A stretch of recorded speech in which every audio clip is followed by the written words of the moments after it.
shop in Monmouth Street. We had it in Deptford, as I said, which is in the south of London.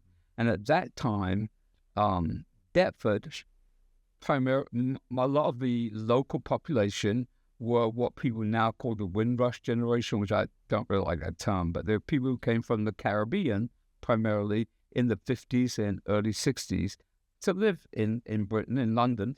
And the demographics of Deptford and South London, Brixton and Deptford, were quite strongly immigrants from the Caribbean. So that wasn't the reason we put the shop in Deptford, because obviously, as I said earlier, Soul City's first iteration was in Deptford, and then Monmouth Street is where the whole Northern Soul world opened up. But when we were in Deptford, here's what happens. I started the Nina Simone Appreciation Society in 1965. Now we're going to the end of 1966 when we have Soul City Records in Deptford. And on Saturday mornings, people would come in. There's usually a group of particular guys coming, usually from Jamaica. They originally came from Jamaica or other islands. And they would always ask for 3 records, which we couldn't get. They wanted Willie T, Walking Up a One-Way Street. Yeah. They wanted Barbara Lynn, Letter from Mommy and to Mommy and Daddy. Right. Because you can think about why that would be, because they were away from their mummies and daddies. Yeah. And Willie T was because it just had that kind of beat to it. Yeah. There was that sort of sound to it. Yeah. And it was a New Orleans record. Yeah. And then the other one was Nina Simone, My Baby Scares for Me. As well as being a DJ, we also hired out our equipment to a guy that used to run Northern Soul Nights. My baby don't care for the shows. And one track that was really getting popular there was by Nina Simone, My Baby Just Cares for Me. My baby just cares for me. So I tipped me up off to that one, and they went and got the rights. Now, why did they like that? Well, 2 reasons. It also had a certain kind of ska, because it wasn't called reggae then, it was called ska. Yeah. It was on the piano.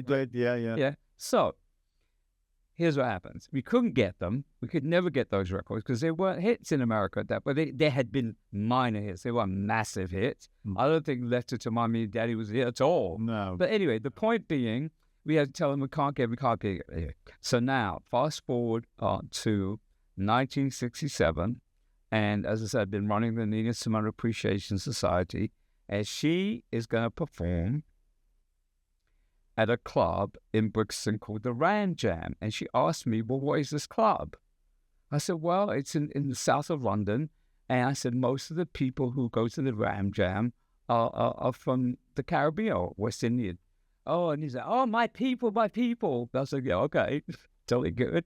So we go to the Ram Jam, which is a tiny, small club.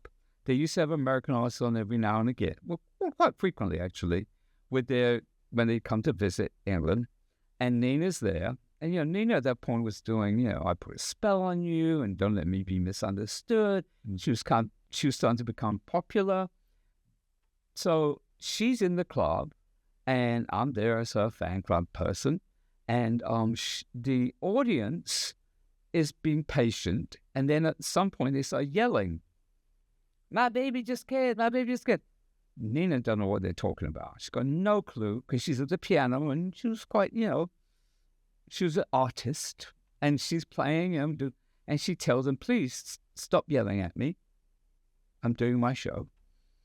And then and they came to hear one song. They don't know anything about, they don't want to hear all the new releases, blah, blah, what she's doing. So she says, they start yelling at, my baby is sick, my baby is scared. So she says, if you don't stop yelling at me or be quiet, I'm just going to stop playing. So they yell some more, and she slams down the piano lid and leaves the stage. Now, just a small club, and the audience is going crazy. They paid their money to see her. She's not going to do the one thing that they want to hear. So the club owner's going nuts. I go back there, and she, no, he can't, like, what's going on? So Nina says, why are they yelling at me? Why? I said, here's what it is. They want you to sing My Baby Just Cares for Me. She says, I'm not doing that piece of shit. It was a song that was on an LP, her first LP that she recorded. It was a part of a mammoth recording. She didn't do it on stage. It wasn't a hit in America. Yeah. But because the guys in Jamaica and Caribbean guys had heard it on the radio from Florida because of the radio signal, that's how come, because of that beat. So she's in the club. I said, Miss Simone, please, please, please. They're tear my club apart. Her husband manager was there, Andy. He says, well, gives her a swig of, I think it was rum. I don't remember. Some alcoholic libation. Yeah. All right then. So she now knows what it is they're asking for. She goes out. She slams open the piano lid. This is what you want, she says. And of course, she does My Baby Just Cares for Me, and the audience goes crazy. Yay! I didn't care what else she did after that. So she says to me, she sees me, she said, and my fan club president is here. David, what would you like to hear? So I better say something smart. I said, well, let's hear, can you play something from your latest record? And I said, please play Since I Fell For You. She was thrilled because she told me a new record. So that's the beginning of the story of My Baby Just Cares For Me. And she didn't perform it anywhere else until it was released on a commercial for Chanel perfume. As a jingle, they used it. Cars and races. The big break for that one came with the Chanel No. 5 TV advert in the late 80s. My baby don't care for cars and races. My baby don't care for Chanel number 5. And of course, they got it from Charly Records, was licensed from Charly. The story with the majority of these old sound recordings is pretty similar. They fall into a couple of categories. Either the artist at the time was really poorly advised and literally was given a fee to turn up in the recording studio, perform, and the recording was made. They'd get their fee and they'd never see anything else from the exploitation of that recording. The second scenario would be that the same thing would happen, but if the artist was better advised, there'd be an agreement for the artist to be paid royalties from the exploitation of the recording, as well as being paid to actually make the recording. And Nina finds out about it. She was in Switzerland. And of course, the story is well known. She went to the owners of Charly at the time, who happened to be in Switzerland too at the time. She finds out where they are, and she goes up to them. No, it's the truth. It's absolutely true. So it's in her autobiography. It's absolutely true. She even talked about it on BBC television. She goes up to them and she says, you're blah, blah, blah, from Charly Records. Say, yes, I want my money. And they say, well, no, Miss Simone, you signed a contract. But what people didn't realise was that the ownership in the recording existed legally completely separate from the contractual agreement to pay royalties.